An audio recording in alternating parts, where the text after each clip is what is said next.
क्या आप भी अपने घर का इंटीरियर करवाने की सोच रहे हैं या फिर करवा रहे हैं? तो कुछ ऐसी टिप्स हैं इसके अंदर कि जिसकी वजह से आपका जो घर है, जो चीपर दिखने वाला था, वो लग्ज़रियस लगने लग जाएगा। तो नमस्कार दोस्तों, मेरा नाम है पंकज और आप देख रहे हैं इंटीरियर होम एक्सपर्ट।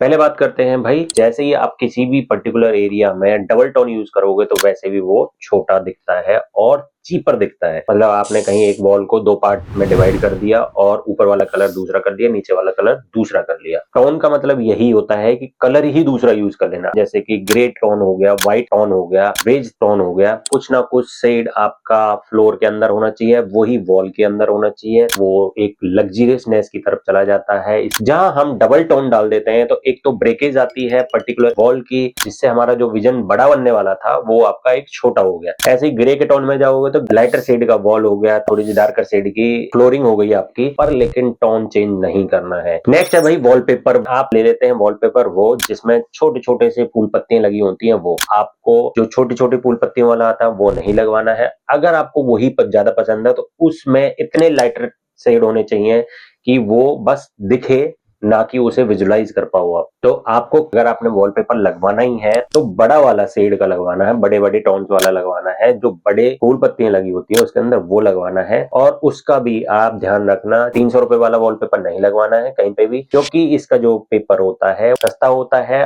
और उसके एजेस हैं वो खराब हो जाएंगे कुछ दिन बाद। नेक्स्ट बात करते हैं वार्डरोब को। वार्डरोब जो छोटी हाइट की होती है ना, वो नहीं लगवानी है। पूरी end to end, floor to ceiling पूरी लगवानी है। छोटी से क्या होता है, सीलिंग और उसके बीच में एक खाली स्पेस रह जाता है। अगर वार्डरोब प्लान कर रहे हो आप तो सीलिंग है उस तरीके से बन जाए। फॉर एग्जांपल मेरी सीलिंग बन रही है और सीलिंग का ऑब्स्ट्रक्शन वहां पर आ गया और आपने वहां पर फिलर नहीं डलवाया तो सीलिंग बनेगी, रोक देगी और आपका जो लॉफ्ट है, लॉफ्ट का पल्ला चलेगा नहीं। स्पेस प्लानिंग का बहुत ध्यान रखना है। ऐसा ना हो कि हर जगह भरा भरा सा लग रहा है। इसमें आपको बेडरूम के केस में आप रखना है, फ्लोर एरिया 50% दिखाई देना चाहिए, उसके ऊपर जो सामान रखा हुआ वो 50% दिखना चाहिए। लिविंग के लिए 60% खाली होना चाहिए, 40% भरा होना चाहिए। लग्जरियस का मतलब हो गया कि आपका स्पेस है जितना हो सके उतना खाली दिखना चाहिए। अगर आप फिर भी चाहते हो कि भाई आपका जो पर्टिकुलर एरिया है उसमें सारी चीज चाहिए और लग्जरियस भी लगना चाहिए, तो आपको कुछ नहीं करना। जो भी आप सोफा ले रहे हो या चेयर ले रहे हो, उसकी जो लेग्स है इतनी पतली होनी चाहिए जिसमें से फ्लोर आर पार दिख जाए। फ्लोटिंग कंसोल लगवा दिया आपने, टीवी का है तो इससे क्या है, वो 40-60 के करीबन करीबन काउंट हो जाएगा। नेक्स्ट बात करते हैं, अगर हम सिर्फ सेंटर टेबल के नीचे रख देते हैं और वो ज्यादा दिखता नहीं है, ना एटलीस्ट करना है कि जो वॉकिंग एरिया है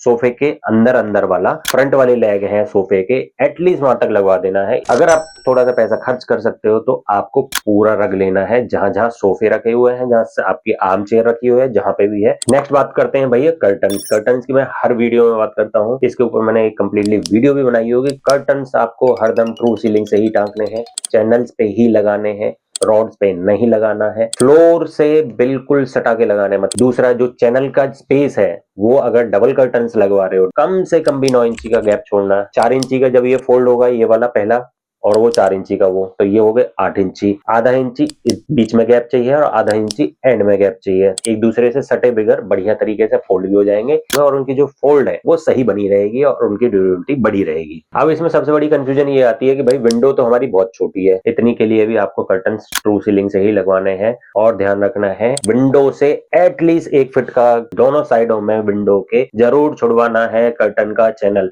ताकि अगर आप फोल्ड करके उनको साइड में करो तो वो विंडो का विजन है जो आपका बनने वाला है वो आपका बंद ना हो, वो दिखे उसमें। नेक्स्ट बात करते हैं भाई लाइटिंग के लिए आप लोग कितनी गलती कर देते हो घर के अंदर कि हम चाहते हैं भाई, हमें तो भाई कूल चाहिए एकदम लाइट। कूल लाइट ऑफिसेस के लिए होती है, वर्कशॉप्स के लिए होती है, जहां वर्किंग एरिया है वहां के लिए होती है। कूल लाइट कभी भी घर के लिए नहीं बनी। कूल लाइट मेंटली जगा के रखती है, तो उसकी जगह पे आपको लगाना है वार्म। और इसके अंदर नेचुरल व्हाइट लाइट है, वो आपको पैनल लाइट्स हैं जो वही लगानी चाहिए। कोव के अंदर आपकी वार्म आएंगी। नेक्स्ट बात कर, घर के अंदर जो सेल्फ लगती हैं वो हम काफी ज्यादा लगवा देते हैं। ओपन सेल्फ रख देते हैं, ओपन यूनिट रख देते हैं। आपको क्या करना है, सेम चीज बनानी है, ओपन नहीं रखना है। सामने से शटर लगा दो गिलास का, लग्जरियस की लग्जरियस आ जाएगी। दूसरा आपका मेंटेनेंस कम होगा, पुरानी को हटाना है, नई लेके आनी है और ये आपका हरदम ट्रेन में रहेगा। नेक्स्ट बात करते हैं विंडो। सर क्या करते हैं, विंडो लगा लेते हैं भाई वुडन की, वो नहीं लगवानी है। स्लीक वाली प्रोफाइल आती है वो लगवानी है, यूपीवीसी आती है उसको लगवा लो, वुडन का नहीं लगवाना है। जितने भी आउटडोर्स हैं जहां पर वेदर का कनेक्ट डायरेक्टली होने वाला है आपके चौखट या कहीं से भी, वहां आपको यूपीवीसी ही लगवाना है। जैसे अब नेक्स्ट बात करेंगे भाई, हम क्या करते हैं जब हमारा कंस्ट्रक्शन चल रहा होता है वहां पर हम क्या करते हैं, पहले ही चौखट लगवा लेते हैं। अब उसके ऊपर क्या है, प्लस्तर भी होना है, उसकी तराई भी होनी है। तो क्या हुआ, लकड़ी को हमने क्या है तराई के साथ में भिगोया। अब वो नई है लकड़ी, टर्माइट तो इतनी जल्दी नहीं पकड़ेगी, पर लेकिन जब तक हमारा फिनिशिंग की स्टेज आती है लकड़ी ऐसी हो जाती है जिसके ऊपर पेंट भी बड़ी मुश्किल से रुकता है और 6 महीने बाद वो खराब होनी स्टार्ट हो जाती है, क्रैक्स पड़ने स्टार्ट हो जाते हैं उसके अंदर। चौखटें हैं बिल्कुल एंड में लगवाइए आप, जब आपका बिल्कुल इंटीरियर का टाइम आ जाए, मतलब पेंट का टाइम आ जाए तब लगवानी है। कुछ लोग बोलते हैं भाई बाद में लगवाते हैं तो चौखट उखड़ जाएगी, ऐसा कुछ नहीं है। जब भी आप अपनी चौखट इंस्टॉल करवाओ, एक डब्ल्यूपीसी का पतला वाला बोर्ड ले लो, उसको चारों तरफ लगा दो। वो क्या करेगा, इधर से कोई सीपेज आ रही होगी चौखट तक नहीं पहुंचने देगा, चौखट में कोई दिक्कत होगी तो आपकी दीवार तक नहीं पहुंचने देगा। हैमर से आपने कर दिया फास्टनर जाम